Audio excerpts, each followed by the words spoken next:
서울 고속터미널에서 강릉으로 향하는 버스 안. 한 외국인 아기의 울음소리가 출발과 동시에 정적을 깨뜨립니다. 엄마가 급하게 아기를 달래보지만 아기의 울음소리는 더 커져만 가는데요. 의기소침해진 그들은 힐끔힐끔 주변을 둘러보면서 승객들의 반응을 살핍니다. 그들이 일본 대중교통을 이용했을 때처럼 당장 내리라고 소리치지 않을까 걱정스러웠죠. 불행한 예측은 왜 항상 들어맞는 걸까요? 버스 기사님의 안내방송과 함께 뒷자리에서 자꾸 누가 의자를 툭툭 건드리는데요. 한국어를 모르는 외국인 부부는 불안함께 함께 조심스럽게 뒤를 돌아봤습니다. 과연 이 외국인 부부는 버스에서 내리지 않고 무사히 강릉까지 갈 수 있을까요? 해당 사연은 해외 커뮤니티에 올라온 에드워드 씨의 실제 사연을 바탕으로 재구성된 스토리입니다.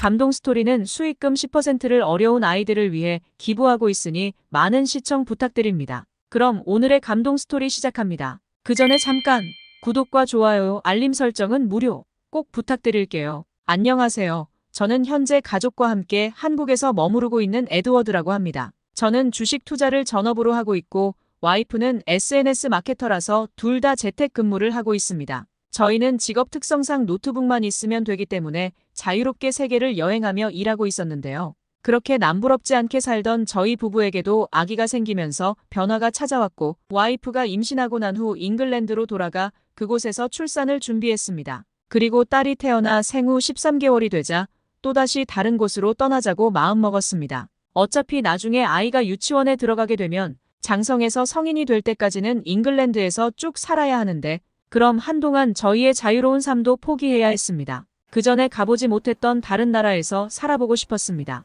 물론 부부 둘이 있을 때와 달리 나라를 정할 때 고려해야 할 것들이 늘어났습니다. 아기를 위해서는 위생 수준과 치안 수준, 의료 수준, 이 세 가지가 모두 괜찮으면서 인프라도 어느 정도 갖춰진 곳을 가야 했습니다. 그러면서도 저희가 가보지 못한 국가여야 했고요. 고민 끝에 선택한 나라는 일본이었습니다. 일본은 세계적으로 사람들이 예의 바르다고 정평이 나 있는 나라였고 선진국이라 기본적으로 웬만한 인프라는 다 갖추어져 있었습니다.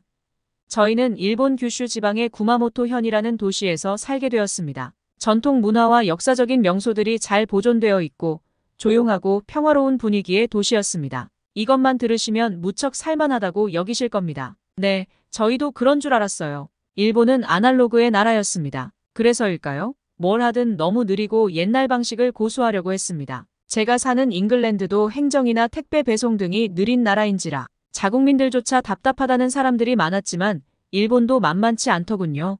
일본의 외국인 등록증인 재료카드와 관련해서 정말 간단한 민원 업무를 보려고 구약소라는 일본 주민센터에 간 적이 있었는데 아침에 갔다가 점심도 거르고 오후에 나왔을 때 정말 기가 막혔던 기억이 납니다. 그 외에도 음식점이든 옷가게든 현금을 요구하는 경우가 많아 항상 동전 지갑을 가지고 다녀야 했고 통장에서 돈을 뺏어 써야 했으니 ATM 수수료도 나갔죠. 게다가 저희는 유럽 통화인 유로로 소득을 얻는 사람이었기 때문에 환전도 자주 해야 해서 또 환전 수수료도 많이 나갔습니다. 뭔 놈의 수수료가 이렇게 비싼지 이해가 안 되더군요. 여기에 일본 문화 특유의 눈치를 자주 봐야 하는 점도 힘들었습니다. 일본은 쉽게 말해 사람들이 얌전하고 예의 바르다는 이미지가 있었는데 그 이미지 이면에는 민폐를 끼치면 안 된다는 사고방식이 강하게 자리 잡고 있었습니다. 문제는 이게 남한테도 만만치 않게 깐깐하다는 겁니다. 일례로 예를 들자면 일본의 전철과 버스는 지나칠 정도로 조용합니다. 만약 전화라도 울린다 치면 사람들이 모두 무시무시한 얼굴로 그 사람을 째려보죠. 저도 급한 연락이와 어쩔 수 없이 작은 목소리로 소곤거리며 통화를 한 적 있었는데 중년의 아주머니께서 매서운 눈으로 저를 째려봐 식은땀이 흐르더군요. 물론 공공장소에서 큰 소리로 떠들면 안 되겠지만 부득이한 상황은 이해해주면 참 좋을 텐데 매정하게도 그런 부분에서 배려가 없더군요. 제가 일본에 살면서 가장 슬펐던 일이 아기의 울음소리 때문에 기차에서 쫓겨난 일이었습니다. 주말 여행을 다녀올 예정이었던 저희 가족은 기차에 오를 때만 해도 설레는 기분이었습니다. 아기가 어렸으니 먼 곳을 다니면서 여러 곳을 구경하지는 못해도 료칸 같은 곳에서 머물며 온천 여행 정도는 즐길 수 있을 것 같았죠.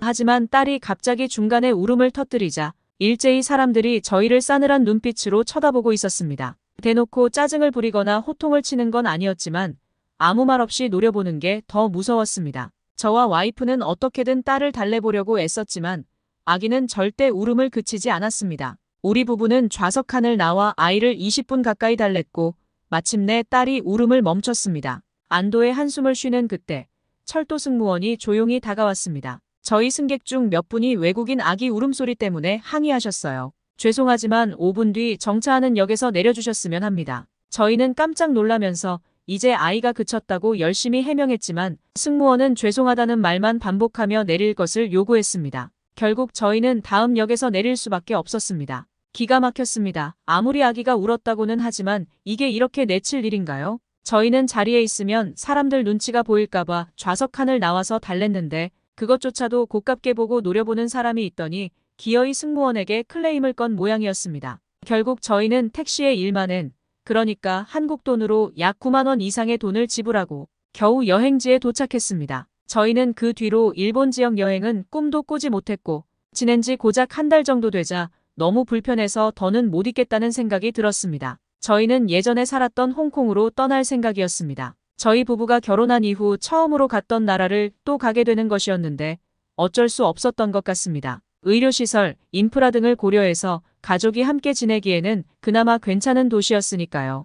홍콩으로 가기 전 저희는 한국에 들러 일주일간 관광을 하고 갈 생각이었습니다. 특히 한국 드라마를 좋아해 한국어 공부까지 했던 저희 와이프는 드디어 꿈꾸던 나라를 볼 수 있다는 생각에 무척 들떠 있었습니다. 저희 와이프가 이토록 한국을 좋아하면서도 거주지로 택하지 않았던 이유는 한국과 일본이 서로 옆이다 보니 나라 정서가 비슷하지 않을까라는 우려 때문이었습니다. 일본 기차를 탔을 때와 또 비슷한 일이 생길까봐 무척 두려워했습니다. 그래서 그냥 여행지로서만 짧게 즐기기로 마음먹은 것이죠. 대한항공 인천행 비행기를 타려고 탑승 게이트에 서자 와이프가 맨날 일본어만 듣다가 한국말이 들리는 게 신기하다면서 설레했습니다. 아무래도 한국행 비행기이다 보니 승객의 대부분이 일본에서 고향으로 돌아가는 한국인인 듯 했습니다. 마침내 비행기에 탑승한 저희는 제발 이번에는 아기가 울지 않기를 바랐어요. 한국과 일본은 가까워서 고작 2시간만 비행할 뿐이었지만 밤 비행기였기 때문에 자는 승객들도 있었을 테니까요.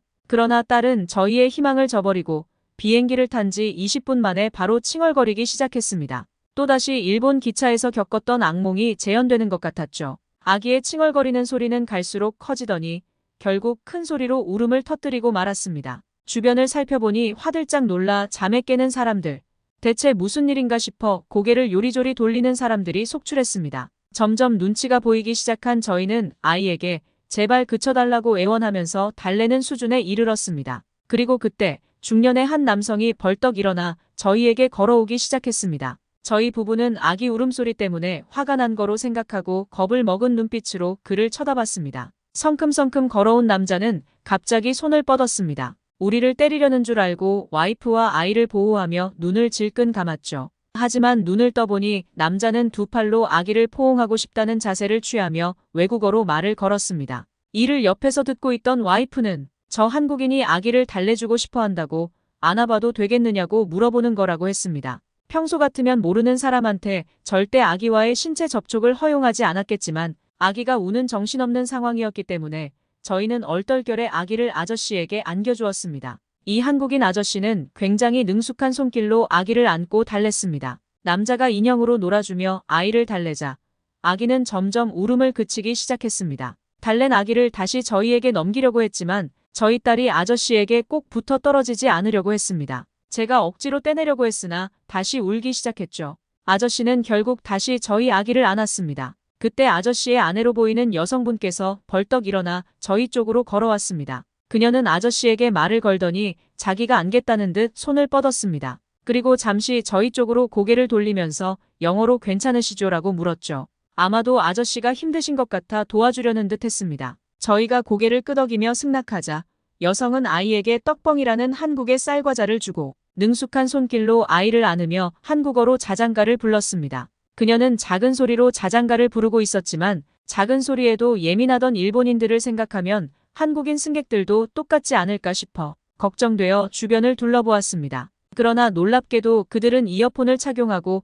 영화를 보거나 귀마개를 착용하고 잠드는 등 본인 할 일에 집중했고 어떤 분들은 아기가 점점 잠드는 모습을 보며 미소를 짓고 있기까지 했습니다. 저희를 째려보는 사람은 아무도 없었죠. 마침내 아기가 완전히 잠이 들자 그녀는 저희에게 아기를 다시 안겨주었습니다. 우리는 그녀에게 감사하다고 말했습니다. 이렇게 한국인 부부의 도움, 그리고 나머지 승객들이 저희를 배려해준 덕분에 무사히 한국에 도착할 수 있었죠. 정말 감사하게도 저희는 선물도 받았는데요. 도착하기 15분 전, 아까 그 남성분께서 저희에게 다가와 선물이라며 인형을 하나 건넸습니다.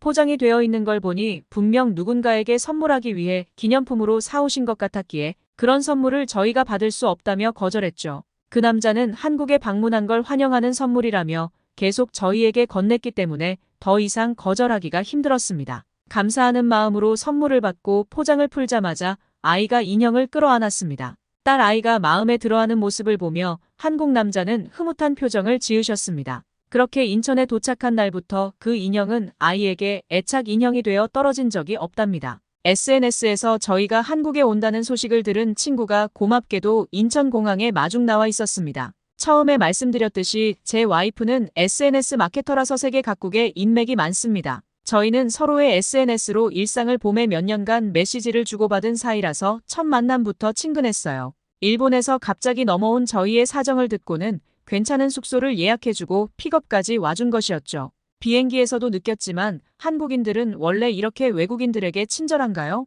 호텔에서 계속 지내기엔 숙박비가 부담됐는데 외국인 전용 숙소까지 알아봐주고 너무 감동했습니다. 동료는 서울은 언제든 구경할 수 있고 외국인들도 너무 많아서 여행 온 기분이 들지 않을 거라고 했습니다. 거리가 좀 멀긴 하지만 서울 사람들도 여행 코스로 자주 간다는 강릉을 추천해 주더군요. 그렇게 다음날 아침 동료가 고속버스 터미널까지 또 데려다줘서 편하게 이동할 수 있었어요. 그때까지는 말이죠. 한국의 버스는 잉글랜드 버스랑은 다르게 굉장히 좌석도 넓고 편했습니다. 하지만 자리가 편하면 뭐합니까? 마음이 매우 불편한데 말이죠. 저희 딸이 또 출발과 동시에 울기 시작했거든요. 일본 기차에서 쫓겨난 경험으로 인해 한국인들도 똑같으면 어쩌나 불안했습니다. 비행기는 하늘에서 멈출 수가 없었지만 버스는 언제라도 중간에 멈출 수 있으니까요. 터미널 앞은 차도 많이 막혀서 하필 차가 멈춰있던 그때였습니다. 버스 기사님이 안내방송에서 한국말로 10초가량 뭐라고 하시더군요. 그 목소리가 굉장히 무뚝뚝하고 감정이 없는 말투로 들렸기에 저희에게 조용히 하라고 하는 기분이 들었죠.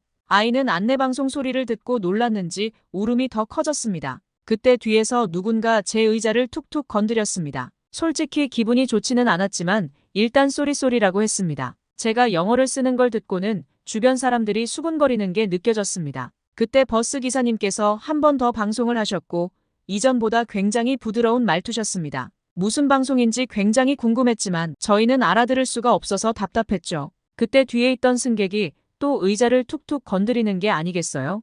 아이가 울 수도 있는 거 아닌가? 생각에 조금 짜증이 났던 저는 자리에서 일어나 뒤를 돌아봤습니다. 그랬더니 중학생 정도로 보이는 어린 여학생과 엄마가 앉아있는 게 아니겠어요? 그 여학생은 유창한 영어로 기사님이 방송해준 내용을 통역해줬습니다. 처음 방송은 목적지인 강릉까지 3시간 정도 걸릴 예정이고 안전하게 모시겠다는 안내였고 두 번째 방송은 승객 여러분 현재 저희 차에는 외국인 가족이 탑승하고 있습니다. 한국의 고속버스가 낯선지 아기 울음소리가 들리네요.